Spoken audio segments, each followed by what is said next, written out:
नमस्कार साथियों, इस वीडियो में कक्षा 12 के नागरिक शास्त्र विषय जो है उसमें पहला पाठ जो है एक है राष्ट्र निर्माण की चुनौतियां। तो राष्ट्र निर्माण की क्या क्या चुनौतियां होती हैं, यानी चैलेंजेस ऑफ नेशन बिल्डिंग। किसी राष्ट्र को बनाने में क्या क्या किस किस प्रकार की चुनौतियां आई थी भारत में जब 1947 भारत आज़ाद हुआ था। उसके बाद से भारत में क्या क्या समस्याएं, क्या क्या चुनौतियां उत्पन्न हो गई थी, उन सब बारे में चर्चा करेंगे। और इस वीडियो का मेन मकसद ये है कि इस बात को समझना कि द्वि राष्ट्र सिद्धांत क्या था, क्योंकि द्वि राष्ट्र सिद्धांत ही एक ऐसा सिद्धांत था जिसकी वजह से हम लोगों ने एक प्रकार से भारत और पाकिस्तान का विभाजन के रूप में हमने देखा। तो इसमें समझेंगे कि द्वि राष्ट्र सिद्धांत आखिर है क्या। और कभी भी हिंदू और मुस्लिम की जब राजनीति होती है तो उसमें नुकसान जो है जनता का होता है। राजनीतिक पार्टियां तो उसमें अपना लाभ उठा लेती हैं, लेकिन नुकसान जो है सबसे बड़ा जनता का होता है। हिंदू मुस्लिम आपस में कट बट जाते हैं, कट मर जाते हैं, और उसमें नुकसान आम जनमानस का होता है। जब 1947 में भी देश आज़ाद हुआ था तो करीब लाखों की संख्या में लोग ऐसे थे जो भारत से पाकिस्तान गए, पाकिस्तान से भारत की ओर आए। हज़ारों की संख्या में ऐसे थे जो हिंदू मुस्लिम सिख ये सब करके लड़ाइयाँ हुई, झगड़े हुए, झड़प हुए, सांप्रदायिक दंगे हुए, जिसकी वजह से सैकड़ों लोग उसमें मारे गए, तो उनके जान माल की हानि हुई। तो कभी भी जो सांप्रदायिक दंगे होते हैं उसका कोई बहुत ज़्यादा आउटपुट नहीं निकल पाता है, एक प्रकार से नेगेटिव ही उसका इम्पैक्ट पड़ता है। और वही नेगेटिव इम्पैक्ट हमारे 1947 जब भारत आज़ाद हुआ था तो भारत और पाकिस्तान के बीच में बंटवारा हो गया राज्य को लेकर के। तो उसके बारे में थोड़ा सा समझेंगे। और ये कक्षा 12 के नागरिक शास्त्र विषय के लिए बहुत ही महत्वपूर्ण टॉपिक भी है। लगभग प्रत्येक वर्ष द्वि राष्ट्र सिद्धांत से क्वेश्चन पूछा जाता है, और ये IAS की परीक्षा के लिए भी बहुत ही ज़्यादा महत्वपूर्ण विषय है।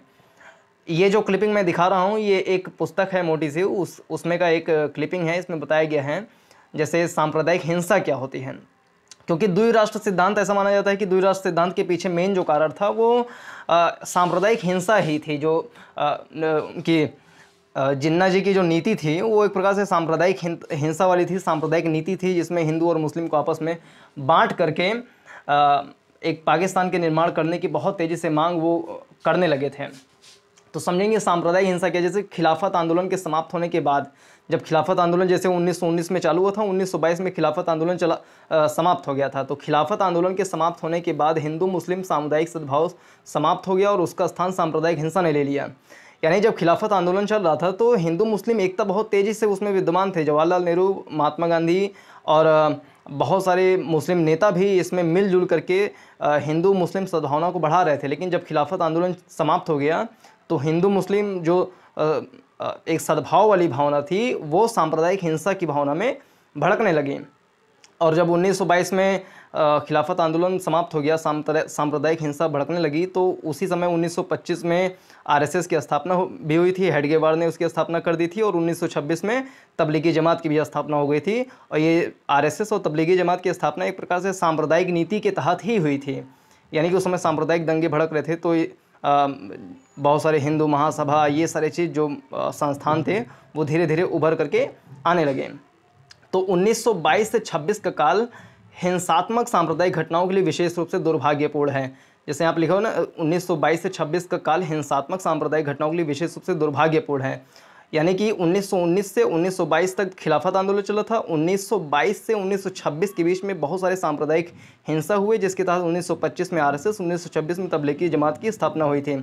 आधिकारिक रूप से भी 1923 से 1928 के बीच 88 दंगों का होना, जिनमें 400 मौतें हुई थी। यानी 1923 से 1928 के बीच में 88 दंगे हुए थे, सांप्रदायिक दंगे हुए थे, जिसमें 400 से ज़्यादा मौतें उसमें हुई। प्रश्न की गंभीरता का पर्याप्त प्रमाण है। इन दंगों को उभरने में दोनों समुदायों के जिन धार्मिक रीति रिवाजों का मुख्य स्थान है वे मुख्यतः दो थे। जैसे कोई भी सांप्रदायिक हिंसा भड़कती है तो ऐसा नहीं है कि खाली मुसलमान ही भड़काते हैं, ऐसा नहीं है खाली हिंदू ही भड़काते हैं। ये दोनों ही समुदाय से जो राजनीतिक नेता वगैरह होते हैं वो दंगे भड़काने का काम अक्सर करते हैं। चुनावी समय में भी देखा जा सकता है, ऐसे ऐसे बयानबाजी किए जाते हैं कि आम जनमानस में एक सांप्रदायिकता वाली भावना आ ही जाती है। तो 1923 से 1928 के बीच में जो सांप्रदायिक हिंसा चली थी उसमें क्या क्या कारण मुख्य रूप से उसमें रहे। जैसे नंबर 1 इसमें है मस्जिदों के सामने बाजे गाजे के साथ हिंदू धार्मिक जुलूसों का निकलना। यानी अगर किसी धार्मिक स्थल में ऐसा मान्यता है कि उसके सामने से गाजा बाजा ना निकाला जाए तो ना निकाला जाए, उनकी भावनाओं को सम्मान किया जाए। तो मुस्लिम के जो मस्जिद हैं उसके सामने से गाजे बाजे का निकालना जो है, बैंड बाजे का निकालना, ये भी एक प्रकार से सांप्रदायिक हिंसा को बढ़ाने का एक प्रमुख कारण रहा था। और दूसरा, मुस्लिम त्यौहार बकरीद के अवसर पर गौहत्या, यानी खाली हिंदू भी अगर सांप्रदायिक हिंसा भड़काते थे तो ऐसा नहीं है।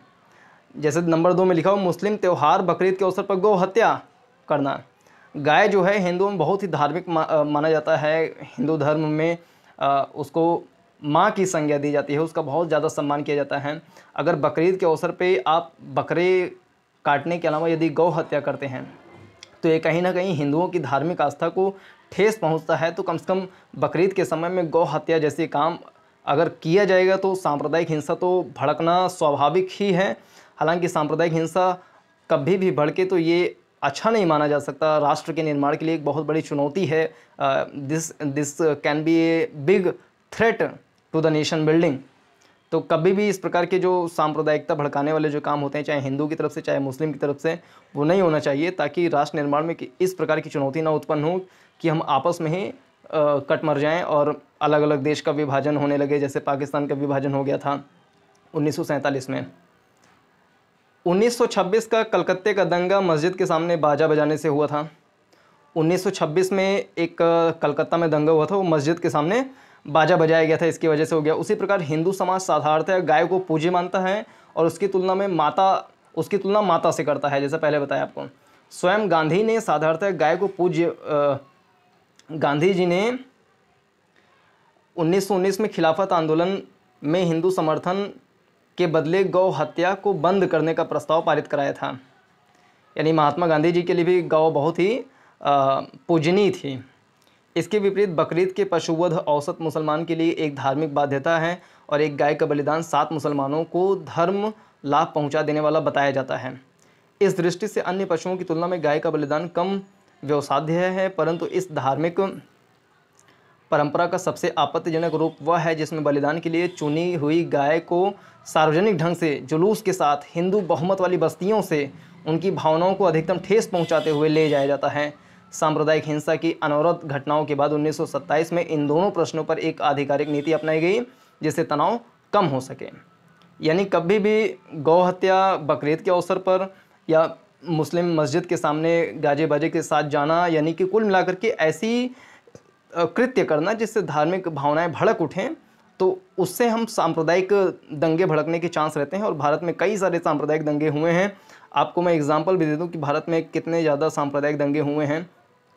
जैसे यहाँ पर है कि 1947 में जो भारत विभाजन हुआ है वो सांप्रदायिक दंगों के ही कारण हुआ है। 1984 में सिख दंगा, जब इंदिरा गांधी जी की सरकार थी, तब किसी सिख व्यक्ति ने इंदिरा गांधी को गोली मार के उनकी हत्या भी कर दी थी। तो वो सिख विरोधी दंगा जो था वो भी एक प्रकार से सांप्रदायिक दंगा ही था। और वर्ष 1989 में घाटी से कश्मीरी पंडितों का निष्कासन, ये भी सांप्रदायिक हिंसा का ही परिणाम था। 1992 में बाबरी मस्जिद विवाद जो था, जिसका निर्णय आ चुका है 2019 में ही। और वर्ष 2002 में गुजरात के दंगे जो थे, और 2013 में मुजफ्फरनगर के जो दंगे थे, ये सारे एक प्रकार से सांप्रदायिक दंगे हम मान सकते हैं इनको। द्वि राष्ट्र सिद्धांत क्या है, इसके बारे में NCERT पुस्तक की एक क्लिपिंग लिए हैं। इससे समझते हैं कि द्वि राष्ट्र सिद्धांत के बारे में जिन्ना का और महात्मा गांधी जी का क्या विचार था। तो भारत की विभाजन भारतीय इतिहास की एक दुखद घटना थी। वास्तव में जो भारत का विभाजन हो वो बहुत बड़ी घटना थी और बहुत दुखद घटना थी आम जनमानस के लिए। लेकिन वह ऐसे ही नहीं घट गई। इसका बीज जो है मुस्लिम लीग की सांप्रदायिक नीति में था। यानी जो द्वि राष्ट्र सिद्धांत जो था, उसकी जो नींव अगर हम देखें, बीज उसका मूल अगर देखें, तो हमें मुस्लिम लीग में दिखाई पड़ता है। मुस्लिम लीग की स्थापना 1906 में हुई थी, ढाका में हुई थी। ढाका जो कि आज के बांग्लादेश की राजधानी है ढाका, वहाँ पर इसकी स्थापना हुई थी। तो सांप्रदायिक नीति में था, जिससे ब्रिटिश शासकों से लगातार प्रोत्साहन मिलता रहा। और ब्रिटिश शासकों का था ही बांटो और राज करो, डिवाइड एंड रूल वाली पॉलिसी थी, जिसके तहत वो द्वि राष्ट्र सिद्धांत को बहुत ज़्यादा इनडायरेक्टली रूप से प्रमोट भी करते थे और मुस्लिम लीग को सहायता करते थे। तो मुस्लिम लीग का तो यही काम था कि वो द्वि राष्ट्र सिद्धांत को बहुत ज़्यादा तेज़ी से प्रगाढ़ करें। 1940 में मुस्लिम लीग के लाहौर अधिवेशन में, ये बहुत ही नोटेबल पॉइंट है कि द्वि राष्ट्र सिद्धांत आधिकारिक रूप से कब उसको मान्यता प्राप्त हुई। तो 1940 में मुस्लिम लीग के लाहौर अधिवेशन में, लाहौर जो कि भारत के जो पंजाब राज्य है, पंजाब के बगल पाकिस्तान का जो लाहौर एक शहर है, वहाँ पर अधिवेशन हुआ था 1940 में, जिसमें मोहम्मद अली जिन्ना ने उसकी अध्यक्षता की थी। और मोहम्मद अली जिन्ना ने उस अपने भाषण में कहा था कि हिंदू और मुसलमान दो ऐसी भिन्न सभ्यताओं के लोग हैं जो परस्पर विरोधी विचारों और धारणाओं पर आधारित हैं। ये बहुत ही बड़ी बात है।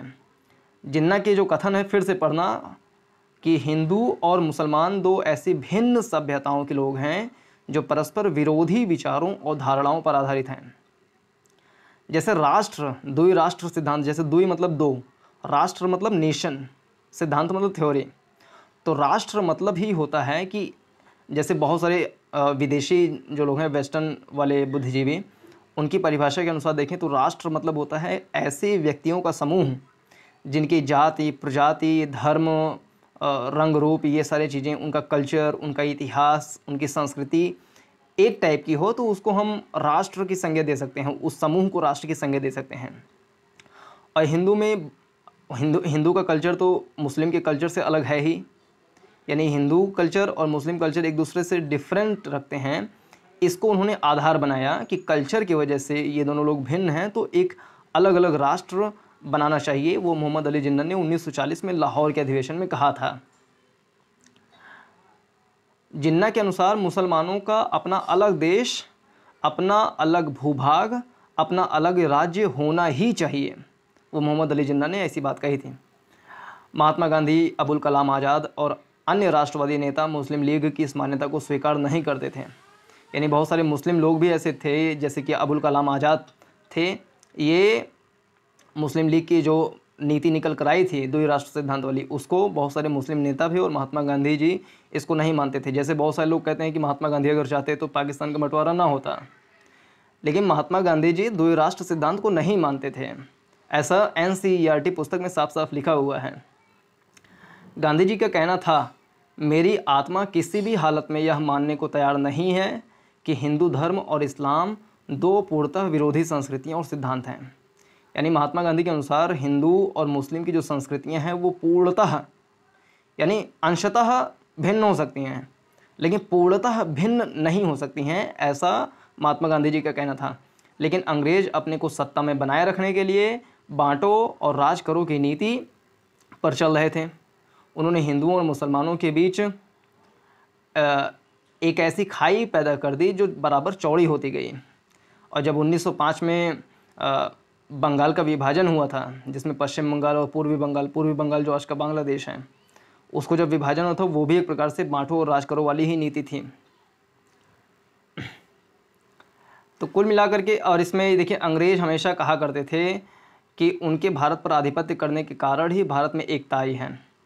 जैसे राष्ट्र निर्माण की सबसे बड़ी चुनौती में अगर हम देखें तो एकता जो है, यूनिटी, अखंडता जो है, वो बहुत ही बड़ी चुनौती होती है कि एकता को बनाए रखना। क्योंकि जब जहाँ पे बहुत सारे विभिन्न धार्मिक और कल्चर वाले लोग रहते हैं जैसे भारत में, तो वहाँ पर एकता बना पाना बहुत ही मुश्किल होता है। हालांकि भारत में इस सिद्धांत को माना जाता है कि हमारे यहाँ माना जाता है कि अनेकता में एकता, यानी कि अलग अलग संस्कृतियाँ भले हैं लेकिन हम एक हैं। तो एकता की भावना से हम एक राष्ट्र का निर्माण करने में सक्षम हुए हैं अभी तक। लेकिन हम अंग्रेज का कहना था कि वो जब से भारत में आए हैं तब से एकता को बढ़ा रहे हैं, यानी कि अंग्रेज़ों की वजह से भारत में एकता बढ़ी है। लेकिन ऐसा कहना गलत होगा कि अंग्रेज़ों की वजह से भारत में एकता बढ़ी है। वास्तव में भारत में अनेकता में एकता वाला सिद्धांत बहुत पहले से ही था। अंग्रेज़ के आने से पहले भी भारत में बहुत सारी संस्कृतियाँ निवास करती थी, आपस में साथ साथ वो रहती थी। तो एकता की भावना पहले से ही विद्यमान थी। ऐसी बात नहीं है कि अंग्रेज आ गए तो अनेकता में एकता वाला सिद्धांत तेज़ी से फलने फूलने लगा, बल्कि उनका तो यही नीति ही थी कि दो संस्कृतियों के बीच में कैसे हम मतभेद पैदा कर दें ताकि उनका अपना राजकाज चलता रहे। भारत के नए वायसराय लॉर्ड माउंटबेटन ने 3 जून 1947 को भारत विभाजन की घोषणा कर दी। अंतिम जो वायसराय थे लॉर्ड माउंटबेटन, वो 3 जून 1947 को भारत विभाजन की घोषणा किए थे। और ब्रिटिश पार्लियामेंट में एक बिल पारित हुआ था जिसका नाम था भारतीय स्वतंत्रता अधिनियम। इस योजना को लागू कर दिया गया और 15 अगस्त 1947 को भारत बंट गया। तो जो बिल लाया था भारतीय स्वतंत्रता अधिनियम, ये 3 जून 1947 को भारत में आ गया था और 15 अगस्त 1947 के बाद से भारत जो है 2 हिस्सों में बँट गया था और भारत आज़ाद भी हो गया था भारतीय स्वतंत्रता अधिनियम के तहत। उस दिन हमारे देश भारत का हिंदुस्तान और पाकिस्तान इन 2 स्वतंत्र अधिराज्यों के रूप में विभाजन हुआ। इस प्रकार देश को स्वतंत्रता तो मिल गई, लेकिन विभाजन के कारण हुई हिंसा की वजह से हमें इसकी कीमत चुकानी पड़ी। इसीलिए महात्मा गांधी ने कहा था 15 अगस्त के दिन, 15 अगस्त की रात में महात्मा गांधी ने कहा था, और ये जो कथन है ये बहुत ही महत्वपूर्ण है, परीक्षा में भी ऐसे कथन पूछ लिए जाते हैं। उन्होंने कहा था 15 अगस्त की रात में कि आज का दिन यानी कि 15 अगस्त का दिन प्रसन्न होने के साथ साथ मातम मनाने का भी दिन है। यानी कि हमें भारतीय स्वतंत्रता अधिनियम के तहत आज़ादी मिल गई, ये प्रसन्नता का दिन है, लेकिन पाकिस्तान के रूप में एक अलग राष्ट्र का निर्माण होना हमारे लिए मातम का भी दिन है। यानी एक ऐसा व्यक्ति जिसके लिए पाकिस्तान का बनना एक मातम से कम नहीं है, उसके बारे में अगर ऐसी बातें कही जाएं कि अगर वो चाहता तो पाकिस्तान का निर्माण ना होता, तो बहुत ही गलत है, बहुत ही अनैतिक वक्तव्य भी है। अगर हमें इसके बारे में देखें कि जो मुस्लिम लीग थी, क्योंकि मुस्लिम लीग ही मेन थी जिसके कारण से ये सारा कुछ हुआ, तो मुस्लिम लीग की स्थापना कब हुई, कैसे हुई, इसके बारे में थोड़ा सा समझ लेते हैं। तो 1906 में, ये मोहम्मद अली जिन्ना की तस्वीर है, 1906 में ऑल इंडिया मुस्लिम लीग की स्थापना हुई थी। यानी मुस्लिम लीग बाद में बना था, जब देश आज़ाद हो गया तो पाकिस्तान वाले ये जो संस्था गई तो वो मुस्लिम लीग कहलाई, लेकिन जब 1906 में बना था तो इसका नाम था ऑल इंडिया मुस्लिम लीग। तो 30 दिसंबर 1906 में, यानी 30 दिसंबर 1906 में ब्रिटिश भारत के दौरान ढाका यानी वर्तमान में बांग्लादेश में ऑल इंडिया मुस्लिम लीग की स्थापना हुई थी। लीग में बहुत सारे बड़े बड़े लोग थे, जैसे आगा खां, ख्वाजा सलीमुल्लाह और मोहम्मद अली जिन्ना समेत कई नेता शामिल थे।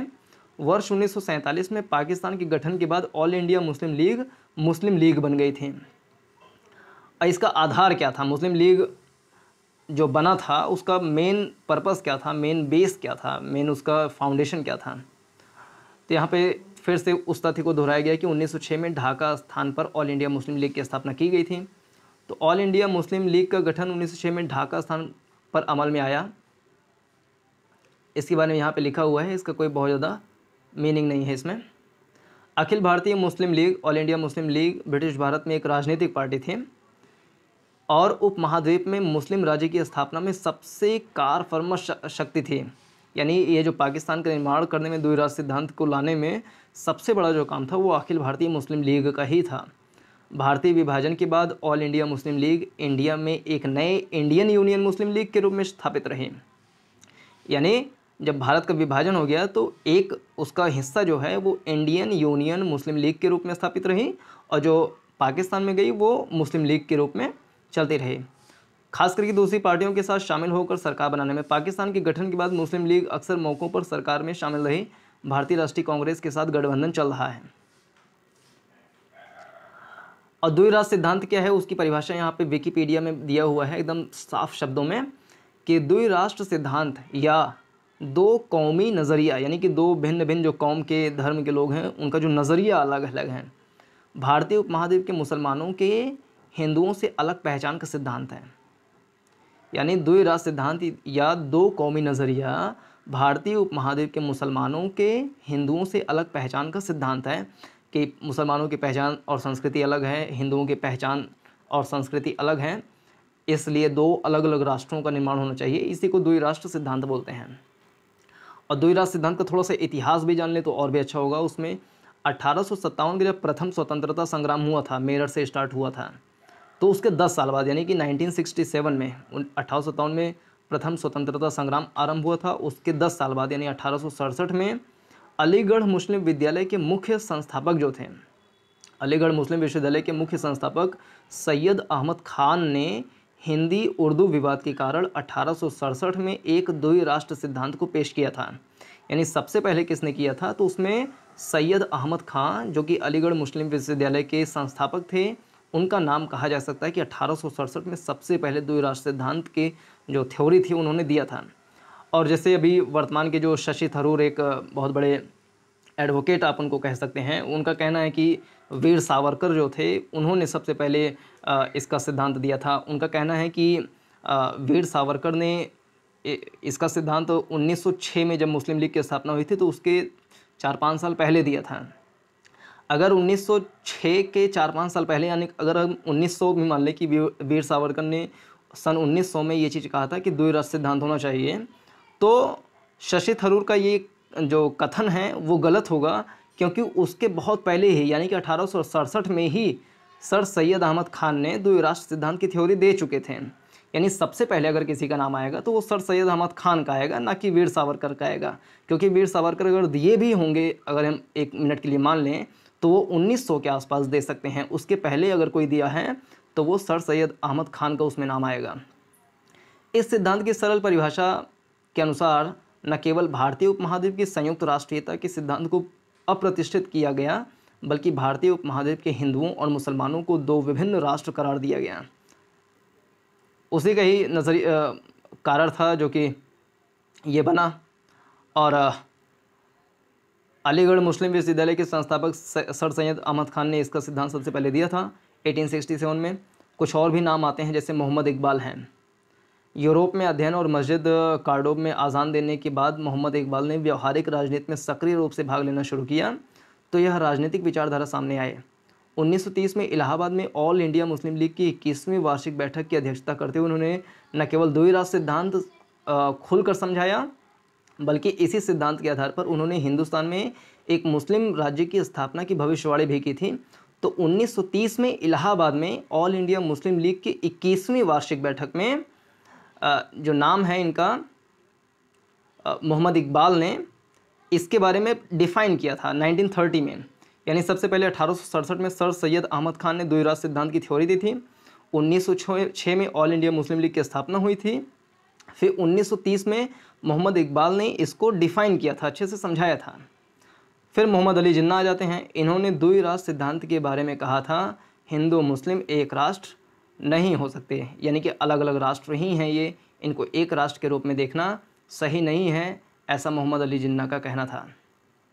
और बहुत सारे दंगे आज की राजनीति में इसके कारण से होते भी रहते हैं। सांप्रदायिक दंगे पहले भी हुए हैं, आज भी हो रहे हैं। तो इसमें जो राजनीतिक हस्तक्षेप होती है सांप्रदायिक हिंसा भड़काने में, वो कहीं ना कहीं आम जनमानस को नुकसान पहुंचाती है।